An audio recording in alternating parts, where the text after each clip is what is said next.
Hello বন্ধুরা, আমি পিঙ্কি নতুন একটা ভিডিও নিয়ে চলে আসলাম আবার তোমাদের মাঝে। তোমরা অতি সহজেই ঘরে বসে হেয়ার রিমুভ করে নিতে পারবে। তো এই প্রোডাক্টটা এতই ভালো বলার মতন না।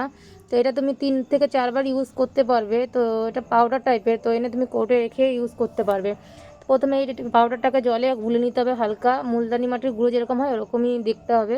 তো হালকা কাদা কাদা করে গুলে নিয়ে সারা বডিতে অ্যাপ্লাই করবে, মানে যেখানে যেখানে তুমি হেয়ার রিমুভ করতে চাও ওখানে লাগিয়ে শুকানোর জন্য ওয়েট করবে 5 মিনিট। তো শুকিয়ে গেলেই কোনো ভিজে ন্যাকড়া দিয়ে ডললেই পশম উঠে যাবে মুখের হাতের। কিন্তু মুখে যখন অ্যাপ্লাই করবে একটু সাবধানে, যাতে আইব্রুতে চোখের পাতায় না লাগে, তাহলে ওইগুলো উঠে যেতে পারে। তো একটু সাবধানে।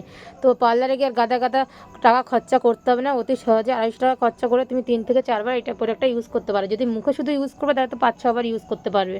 তো এটা কোনো শুকিয়ে যাওয়ার কিংবা নষ্ট হয়ে যাওয়ার কোনো ভয় নেই। এটা তোমরা পাউডার টাইপের আসে, এটা তোমরা কোটের মধ্যে ভরে রাখতে পারবে। আমি তো কোটে ভরে রাখি। তো দেখো আমি সারা হাতে অ্যাপ্লাই করে নিয়েছি। দেখো অ্যাপ্লাই করার আগে আমার হাতের অবস্থা দেখো, অ্যাপ্লাই করার পরে দেখো অবস্থা। তো বন্ধুরা, ভিডিওটা কেমন লাগলো?